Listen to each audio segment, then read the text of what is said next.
மதிமுகம் செய்திகள். இன்றைய முக்கிய நிகழ்வுகளை பார்ப்பதற்கு முன்பாக தலைப்பு செய்திகளை பார்க்கலாம். நல்லக்கண்ணுவின் 100 கவிதை நூல் வெளியீடு. முதலமைச்சர் மு.க.ஸ்டாலின் பங்கேற்பு. அண்ணா பல்கலைக்கழக விவகாரத்தில் எதிர்க்கட்சிகள் அக்கறையுடன் பேச வேண்டும். கனிமொழி எம்பி விமர்சனம். கேரள ஆளுநர் ஆரிஃப் முகமது கான் பணியிட மாற்றம். புதிய ஆளுநர் மக்களுக்காக செயல்பட வேண்டும் என வேண்டுகோள். அண்ணா பல்கலைக்கழக மாணவி பாலியல் சீண்டல் வழக்கு. தேசிய மகளிர் ஆணையம் விசாரணை. மகர விளக்கு பூஜைகளுக்காக நடை திறக்கப்படும். சபரிமலை தேவஸ்வம் போர்டு அறிவிப்பு. தமிழக முதலமைச்சர் மு.க.ஸ்டாலின் இன்று தூத்துக்குடி பயணம் மேற்கொள்ள உள்ளார். தூத்துக்குடியில் நடைபெறவுள்ள பல்வேறு நிகழ்ச்சிகளில் கலந்து கொள்வதற்காக திமுக தலைவரும் தமிழகத்தின் முதலமைச்சருமான மு.க.ஸ்டாலின் இன்று தூத்துக்குடி செல்லவிருக்கிறார். அங்கு மாலை 4:30 மணி அளவில் தூத்துக்குடி திருச்செந்தூர் சாலையில் 32 கோடி ரூபாய் மதிப்பீட்டில் புதிதாக கட்டப்பட்ட நியோ டைட்டில் பார்க்கை திறந்து வைக்க உள்ளார். அதனைத் தொடர்ந்து மாலை 5 மணிக்கு மாணிக்க மஹாலில் தூத்துக்குடி வடக்கு தெற்கு மாவட்ட கழக நிர்வாகிகளுடன் சந்திப்பு நிகழ்ச்சியில் பங்கேற்று பேச உள்ளார். இதனை அடுத்து நாளை காலை காமராஜ் கல்லூரிக்கு சென்று தமிழக அரசின் புதுமை பெண் விரிவாக்க திட்டத்தை தொடங்கி வைக்கிறார். முதலமைச்சரின் வருகையை ஒட்டி பல்வேறு பாதுகாப்பு நடவடிக்கைகள் மேற்கொள்ளப்பட்டு வருகிறது. நான் இங்கு வாழ்த்த வரவில்லை, வாழ்த்து பெற வந்துள்ளேன் என நல்லக்கண்ணுவின் 100ஆண்டு விழாவில் முதலமைச்சர் மு.க.ஸ்டாலின் தெரிவித்துள்ளார். இந்திய கம்யூனிஸ்ட் கட்சியின் மூத்த தலைவர் நல்லக்கண்ணுவின் 100ஆண்டு விழா சென்னை கலைவாணர் அரங்கில் தொடங்கி நடைபெற்று வருகிறது. அதில் தமிழக முதலமைச்சர் மு.க.ஸ்டாலின் பங்கேற்று நல்லக்கண்ணு குறித்த 100 கவிஞர்கள் 100 கவிதைகள் என்ற கவிதை நூலை வெளியிட்டார். முன்னதாக 100ஆண்டு விழாவில் பேசிய அவர், தோழர் நல்லக்கண்ணுவின் வாழ்த்தை விட ஊக்கம் ஏதும் இல்லை என்றும், அவருக்கு தகைசால் தமிழர் விருது வழங்கியது தனக்கு கிடைத்த பெருமை என்றும், இயக்கம் வேறு தான் வேறு என்று பார்க்காமல் உழைத்து அந்த பணத்தை கட்சிக்காகவே கொடுத்தார் என்றும் புகழாரம் சூட்டினார்.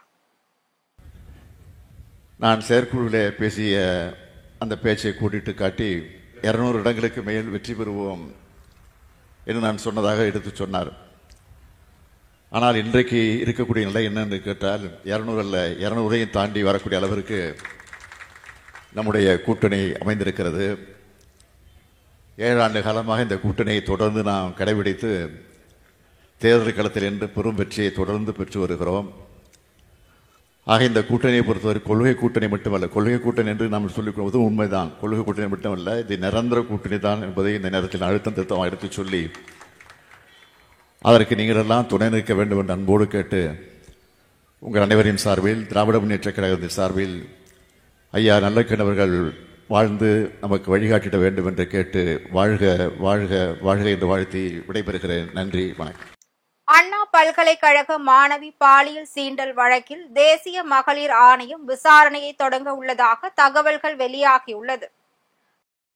சென்னை கிண்டியில் உள்ள அண்ணா பல்கலைக்கழக பொறியியல் கல்லூரி மாணவி பாலியல் சீண்டல் செய்யப்பட்ட சம்பவம் பெரும் அதிர்வலைகளை ஏற்படுத்தியுள்ளது. இந்த வழக்கின் குற்றவாளியான ஞானசேகரன் என்பவரை காவல்துறையினர் கைது செய்துள்ளனர். இதனை அடுத்து சென்னை உயர்நீதிமன்ற நீதிபதிகள் S.M. சுப்பிரமணியம், V. லட்சுமி நாராயணன் ஆகியோர் அடங்கிய அமர்வு இந்த வழக்கை விசாரணை செய்து வந்தது.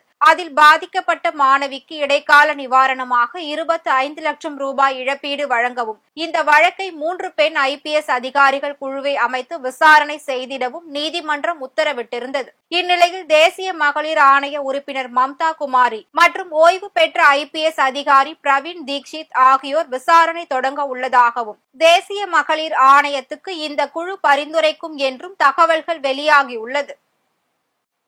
மகர விளக்கு பூஜைகளுக்காக சபரிமலை ஐயப்பன் கோவில் நடை நாளை திறக்கப்படும் என தேவஸ்வம் போர்டு அறிவித்துள்ளது. கேரளாவில் உள்ள உலக பிரசித்தி பெற்ற சபரிமலை ஐயப்பன் கோவிலில் நாள்தோறும் 70,000க்கும் அதிகமான பக்தர்கள் தரிசனம் செய்து வருகின்றனர்.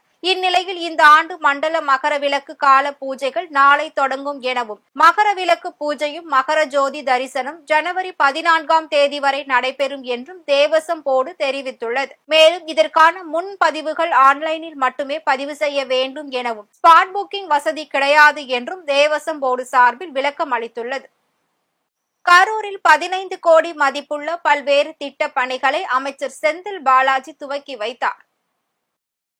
கரூர் மாநகராட்சிக்கு உட்பட்ட வெங்கமேடு NSK நகர் பகுதியில் புதிதாக கட்டப்பட்ட சுகாதார வளாகத்தை மின்சாரத்துறை அமைச்சர் செந்தில் பாலாஜி திறந்து வைத்தார். பின்னர் மோகனூர் செல்லும் இணைப்பு சாலை, அங்கன்வாடி மையம், நியாய விலை கடை திறப்பு விழா என 15 கோடியே 27 லட்சம் மதிப்பிலான பல்வேறு திட்ட பணிகளையும் துவக்கி வைத்தார்.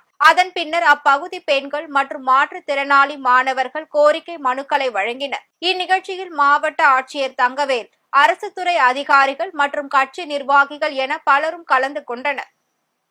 அண்ணா பல்கலைக்கழக விவகாரத்தில் எதிர்க்கட்சிகள் அரசியலாக்காமல் அந்த பெண்ணின் எதிர்காலத்தை பற்றி அக்கறையுடன் பேச வேண்டும் என கனிமொழி MP தெரிவித்துள்ளார்.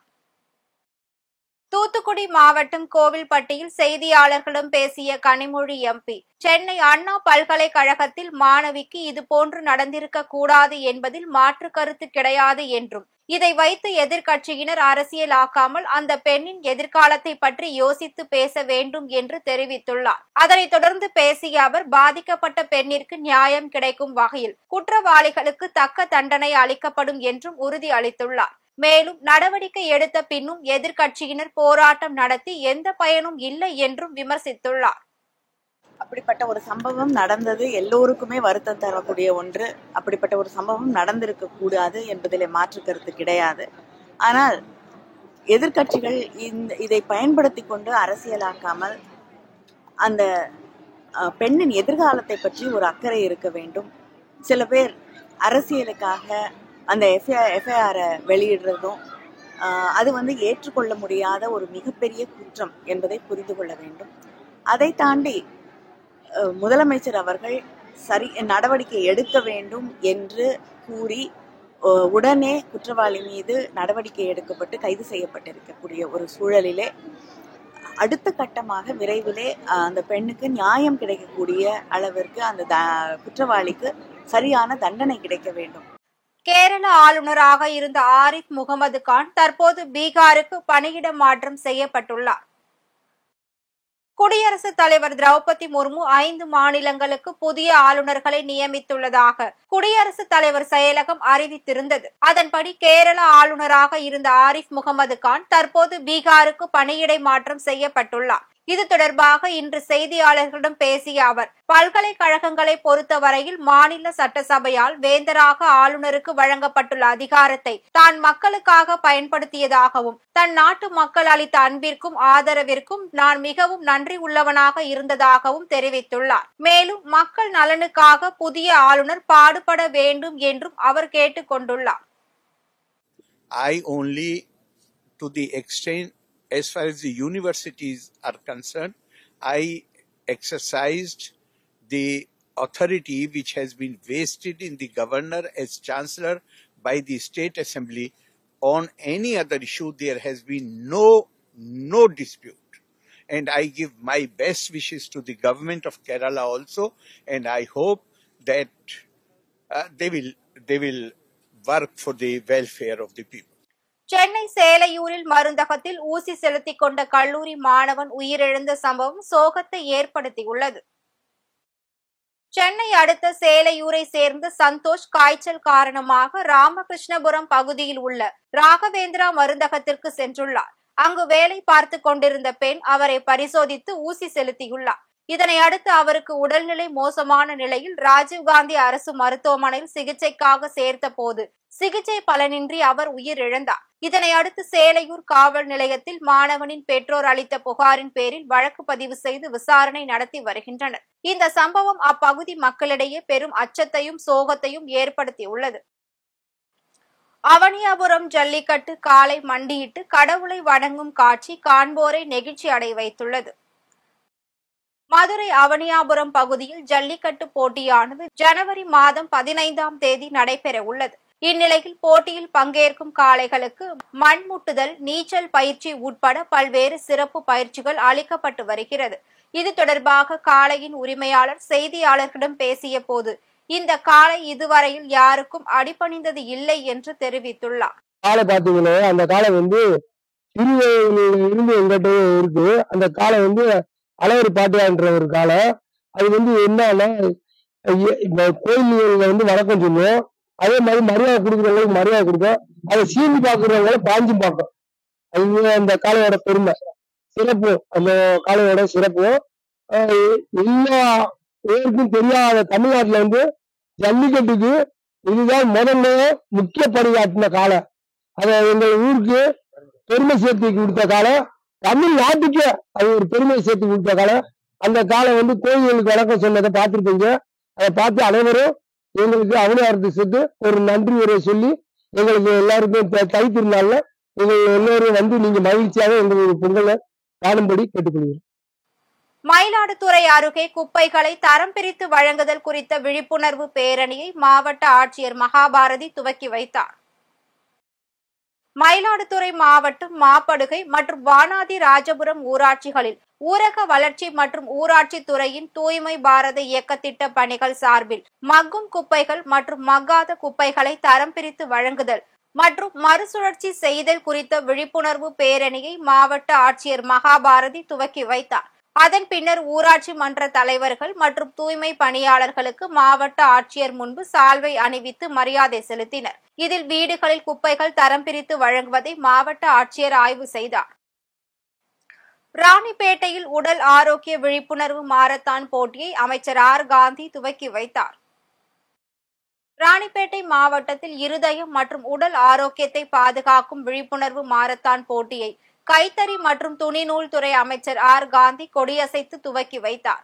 இதில் நூற்றுக்கணக்கான இளைஞர்கள், முதியவர்கள், பொதுமக்கள், அயல் நாட்டினரும் ஆர்வமுடன் பங்கேற்றனர். இதில் பங்கேற்ற அனைவருக்கும் சான்றிதழ்களை வழங்கி அமைச்சர் பாராட்டினார்.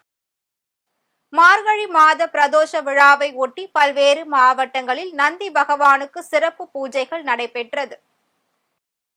ராணிப்பேட்டை மாவட்டம் சோளிங்கர் ஸ்ரீ சோழபுரீஸ்வரர் திருக்கோவிலில் சோழபுரீஸ்வரருக்கு நந்தி பகவானுக்கும் சிறப்பு அபிஷேகம் அலங்காரம் செய்யப்பட்டு தீபாராதனைகள் நடைபெற்றது. இதில் 20க்கும் மேற்பட்ட கிராம பொதுமக்கள் கலந்து கொண்டு சுவாமி தரிசனம் செய்தனர்.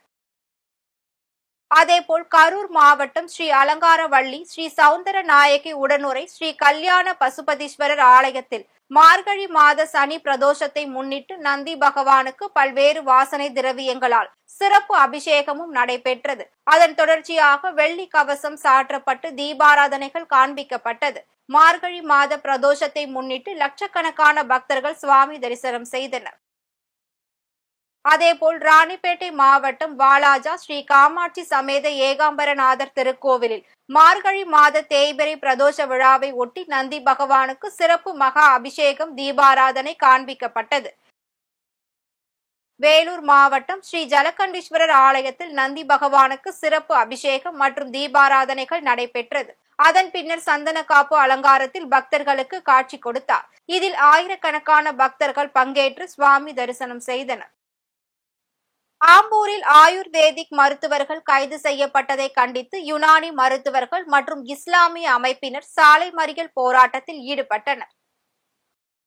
திருப்பத்தூர் மாவட்டம் ஆம்பூர் மோட்டுக்கொள்ளை பகுதியில் யுனானி மற்றும் ஆயுர்வேதிக் மருத்துவம் படித்துவிட்டு ஆங்கில மருத்துவம் பார்த்ததாக ஆம்பூர் அரசு மருத்துவமனை மருத்துவர் யோகேஸ்வரன் காவல் நிலையத்தில் புகார் அளித்துள்ளார். புகாரின் பேரில் யுனானி மருத்துவர்கள் அல்தாப் மற்றும் சபியுல்லாவை காவல்துறையினர் கைது செய்து விசாரணை மேற்கொண்டு வருகின்றனர். இதனை கண்டித்து யுனானி மருத்துவர்கள் மற்றும் இஸ்லாமிய அமைப்பினர் 100க்கும் மேற்பட்டோர் ஆம்பூர் நகர காவல் நிலையத்தை முற்றுகையிட்டு சாலை மறியல் போராட்டத்தில் ஈடுபட்டனர். தென்கொரியா முவான் விமான நிலையத்தில் விமானம் ஒன்று வெடித்து சிதறி விபத்துக்குள்ளானது. தாய்லாந்து தலைநகர் பாங்காங்கில் இருந்து 175 பயணிகள், 6 விமான ஊழியர்கள் என மொத்தம் 181 பேருடன் தென்கொரியாவின் முவான் நகருக்கு சென்று கொண்டிருந்த விமானம் தரையிறங்க முயற்சித்த போது வெடித்து சிதறி விபத்துக்குள்ளானது. இந்த கோர விபத்தில் சிக்கி 62 பேர் உயிரிழந்ததாக தகவல் வெளியாகியுள்ளது. இந்நிலையில் விமான விபத்தில் 2 பேர் மட்டுமே உயிருடன் மீட்கப்பட்ட சூழலில் அதில் பயணம் செய்த 179 பேரும் உயிரிழந்துள்ளதாக தற்போது தகவல் வெளியாகி அதிர்ச்சியை ஏற்படுத்தியுள்ளது. மீண்டும் தலைப்புச் செய்திகள். நல்லக்கண்ணுவின் 100 கவிதை நூல் வெளியீடு, முதலமைச்சர் மு.க. ஸ்டாலின் பங்கேற்பு. அண்ணா பல்கலைக்கழக விவகாரத்தில் எதிர்க்கட்சிகள் அக்கறையுடன் பேச வேண்டும், கனிமொழி எம்பி விமர்சனம். கேரள ஆளுநர் ஆளுநர் ஆரிஃப் முகமது கான் பணியிட மாற்றம். புதிய ஆளுநர் மக்களுக்காக செயல்பட வேண்டும் என வேண்டுகோள். அண்ணா பல்கலைக்கழக மாணவி பாலியல் சீண்டல் வழக்கு தேசிய மகளிர் ஆணையம் விசாரணை.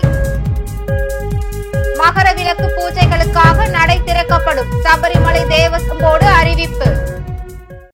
இத்துடன் செய்திகள் நிறைவடைந்தன. மீண்டும் செய்திகள் இரவு 8 மணிக்கு. மேலும் செய்திகளை தெரிந்து கொள்ள மதிமுகம் பிரைம் யூடியூப் தளத்தில் இணைந்திருங்கள்.